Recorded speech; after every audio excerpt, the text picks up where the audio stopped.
Hello बच्चों, कैसे हो आप लोग। तो आज हम आपको बताएंगे कि विज्ञान में जो पहली यूनिट है, तो यूनिट का नाम है ह्यूमन साइंस एंड टेक्नोलॉजी। इसको हिंदी में अगर देखें तो मानव विज्ञान और तकनीकी। मानव हम सभी इंसान, विज्ञान जानते ही हो जो आप पढ़ रहे हो, जो नियम देता है, और तकनीक विज्ञान के नियमों का इस्तेमाल करके मशीनें या उपकरण बना देना ही तकनीकी है। क्या है? तकनीकी है। टेक्निक जिसको कहते हैं, हमने टेक्निक लगाया और ये काम हमने कर दिया। अब देखो इसमें क्या क्या पढ़ना है। पहली हेडिंग है आपकी use of science and technology in daily life. Hindi में से कहेंगे दैनिक जीवन में विज्ञान और तकनीकी का उपयोग। आप खुद सोच के देखो, जब आप सुबह उठते हो और शाम को रात को जब सोते हो, इस बीच में विज्ञान आपसे किस तरह घुला मिला है। आप खुद सोच के देखो, सुबह उठते हो, सबसे पहले पता लगा आपके घड़ी का अलार्म बजा, है ना, उसने आपको जगाया। घड़ी विज्ञान की देन। फिर उठे, फ्रेश हुए, नल, समरसेबुल, नलका, टोटी, जो कुछ भी है आपके यहाँ, वो किसकी देन है? विज्ञान की देन है। मंजन, ब्रश, कपड़े पहने, कपड़े कहाँ बने? मशीनों में बने। किसकी देन? विज्ञान की देन। स्कूल का बैग उठाए, वो भी मशीनों से बना हुआ लेकर आए। किताब, कॉपी, सारा कुछ, यहां तक कि खाना बनाने से लेकर खाना खाने की चीजों से लेकर सारी चीजें किसकी बनी हुई हैं? विज्ञान के द्वारा ही बनी हुई हैं। तो कहने का मतलब यह है कि विज्ञान हमारे जीवन में ऐसे शामिल हो गया है कि अगर हम विज्ञान को निकाल के रख दें अपने से, तो ऐसा लगेगा कि जीवन जीना ही मुश्किल हो जाएगा। अब देखिए क्या क्या। पहला है changes in human life by the development of science and technology. विज्ञान और तकनीकी के विकास से मानव जीवन में क्या परिवर्तन आए। अगर आप सोचने लगो तो पहले के टाइम में कैसा रहा होगा मानव। मानव के पास ना कोई मशीन थी खेत जोतने के लिए, ना सिंचाई करने के लिए, ना तो अच्छी खादें थी, ना अच्छे बीज थे, ना तो अच्छी किस्म की उसके पास गायें थी, ना उनको होने वाली बीमारियों से बचाव के लिए कोई दवाई थी। इंसान के पास खुद के लिए अगर बीमार हो जाता तो जड़ी बूटी जो भी रहती थी उनसे कुछ ना कुछ काम चला लेता था, नहीं तो उसके पास कोई भी औषधीय चीजें या अस्पताल वाल नहीं थे। तो कहने का मतलब यह है कि जब से विज्ञान और तकनीकी में विकास हुआ, तब से बहुत ज्यादा परिवर्तन मानव के जीवन में आ गए। यूं समझो कि क्रांति हो गई। क्या हो गई? क्रांति। क्रांति शब्द वहां पे इस्तेमाल किया जाता है कि जब बहुत कम समय में बहुत ज्यादा परिवर्तन हो जाए। बहुत कम समय में बहुत ज्यादा परिवर्तन हो जाए तो वहां पर क्रांति शब्द इस्तेमाल किया जाता है। जब से सबसे पहला सेक्टर है कम्युनिकेशन। कम्युनिकेशन का मतलब होता है संचार। संचार का मतलब अपनी सूचनाओं को फैलाना, सबके पास तक पहुंचाना, वो क्या होता है? संचार। जैसे हो गया संचारी रोग।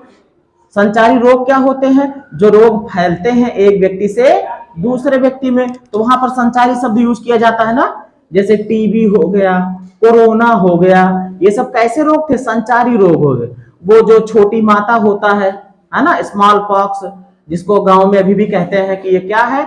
छोटी माता निकली हुई है ना। तो वो सब क्या है? संचारी रोग थे। संचारी रोग का मतलब ऐसे रोग जो फैले। तो यहाँ पर कम्युनिकेशन का मतलब भी है संचार, लेकिन यहाँ पर रोग की बात नहीं हो रही है। यहाँ पर यह बात हो रही है कि सूचनाओं को लोगों तक पहुंचाना। अब वो सूचनाएं कौन सी हो सकती हैं भाई? पढ़ाई की भी हो सकती हैं, किसानी की भी हो सकती हैं, है ना, दवाइयों की भी हो सकती हैं। सरकार को अपना शासन चलाना है, उन सूचनाओं को, है ना। तो कहने का मतलब पढ़ाई के लिए भी इसका बहुत यूज हुआ है।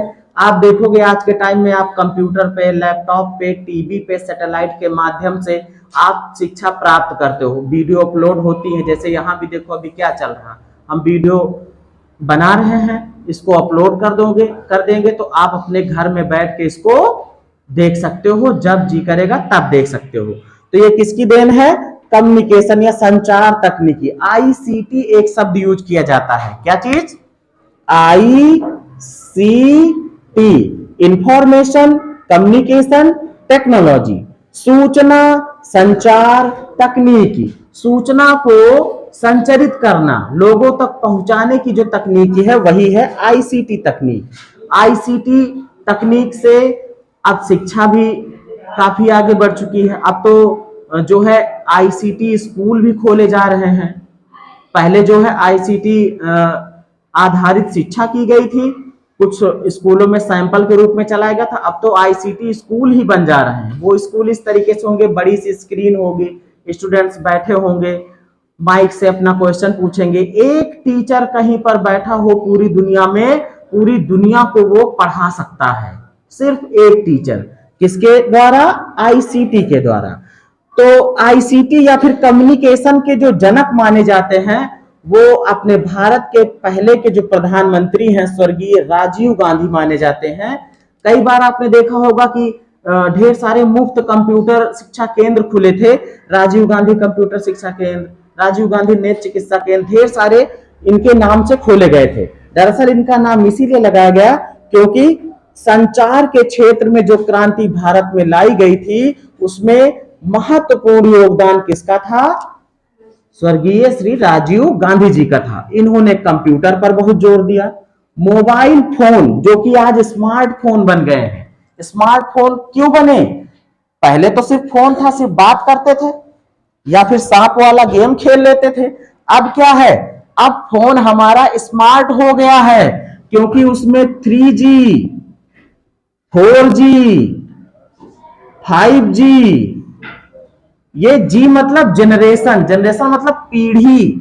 जो फोन था उसकी जनरेशन आगे बढ़ी, 3rd जनरेशन, फिर 4th जनरेशन, फिर 5th जनरेशन, और इस जनरेशन तक आते आते फोन हमारा इतना स्मार्ट हो गया कि हम सारा काम कर सकते हैं, उससे पढ़ भी सकते हैं, सूचनाएं भी ले सकते हैं। यूं समझो कि फोन में हमारे टीवी, रेडियो सारा कुछ हो गया है, घड़ी बड़ी सब कुछ हो गया है।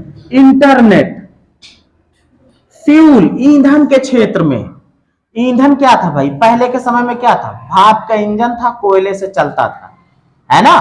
अब फिर उसके बाद फिर क्या हुआ? Diesel, petrol. फिर उसके बाद अब क्या हो गया है? आपके टाइम में फ्यूल कौन सा यूज हो रहा है? CNG, PNG, LPG.